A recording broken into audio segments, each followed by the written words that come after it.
It's time for checkpoint 2. All right, students, take a look at the questions that you have to answer for this checkpoint. 1, which conflict resolution strategy would have worked best in preventing the American Revolution? Explain how.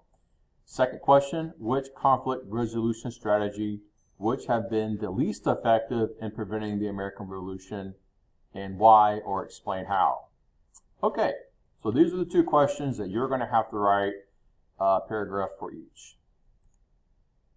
So the first thing we're going to do is log into BrainPop. You have to go through your class link or through the portal. Either one's fine. Watch the assigned video, Causes of the American Revolution. Then take the quiz. I'm going to be checking to make sure that you finish this.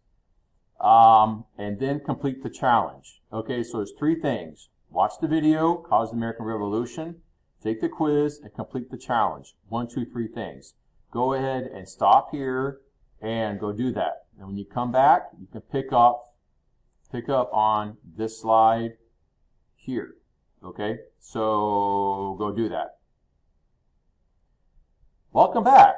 Okay, now that you completed the BrainPop activity, you have a better idea of the events that led up to the American Revolution.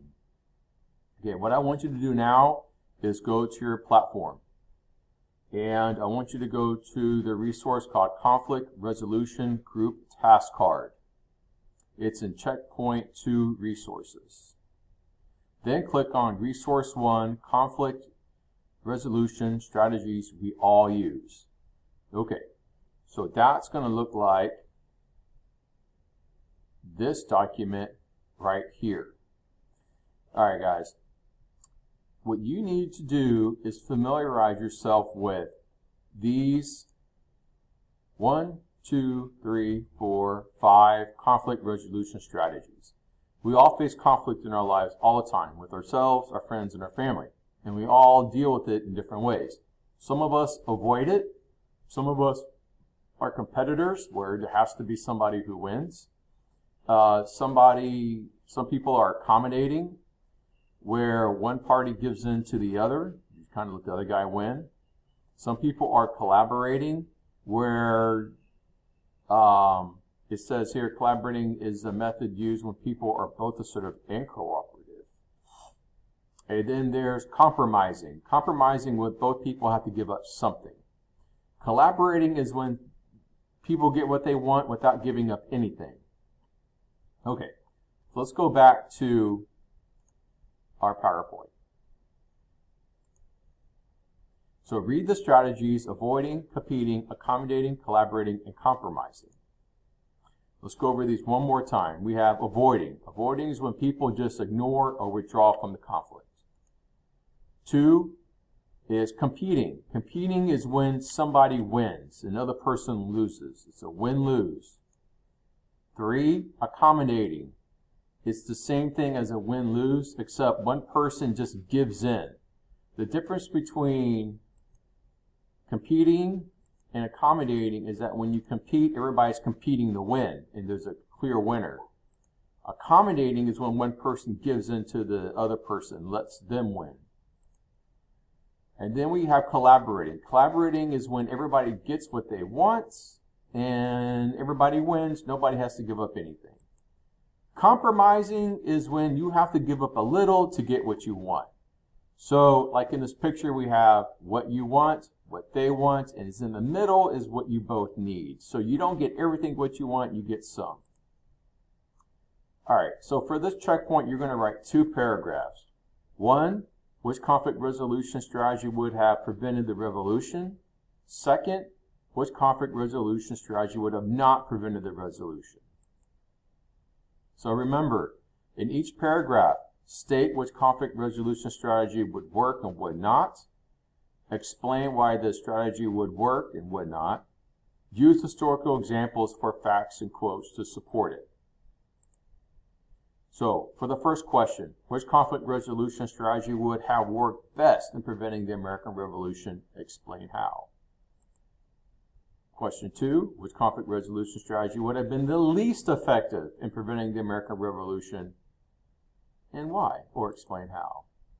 All right, let's take a look at our Cox skills. For 3, you're going to explain relevant facts, definitions, concrete details, and/or quotes and examples that support the main opinion or idea. A 4 is when you analyze supported evidence. So the difference between 3 and a 4 is when you explain the evidence. A 5 is when you explain the evidence in detail. So let's look at a 3 Cox skill for question 1. The compromise conflict resolution strategy would have worked best in preventing the American Revolution because the British and colonists would have to both give up something for an agreement. The British could have let the colonists create their own taxes to pay off the war debt. In this resolution strategy, the American Revolution could have been prevented. That's a 3. A 4. The compromise conflict resolution strategy would have worked best in preventing the American Revolution because the British and the colonists would have to both give... Johnson, please come to the front office. Keani Johnson, please come to the front office. All right, that was an announcement. Move on. Would have to both give up something for an agreement. Okay, here's where let's make this a 4. The British could have let the colonists create their own taxes to pay off the war debt. While the colonists would not have representation in Parliament, they would have had the power to choose their own taxes. In this way, the American Revolution could have been avoided. Okay, that's a 4. Let's go to a 5. Oh, it's a lot more, right? The compromise conflict resolution strategy would have worked best preventing the American Revolution because the British and colonists would have to both give up something for an agreement. The British would have let the colonists create their own taxes to pay off war debt.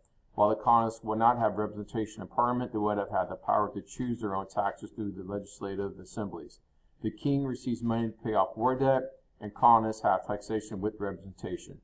Both groups would have given up something so the empire could flourish. Okay, guys, I'm only giving you examples for question 1. Which conflict resolution strategy would have worked? You need to come up, well, I'm not giving you examples for question 2. Which conflict resolution strategy would have been the least effective? And I feel that is really easy to answer. Obviously, the least effective one is definitely not going to be compromising, definitely not collaborating, perhaps accommodating when one person gives in to another, perhaps competing, everybody's planning to win, or avoiding. All right? So for the second question, think about it. Is avoiding going to work? Is the king avoiding the needs of the colonists? Did that work out? Because this is what actually happened. Obviously, the colonists and the British didn't work things out. So what did happen?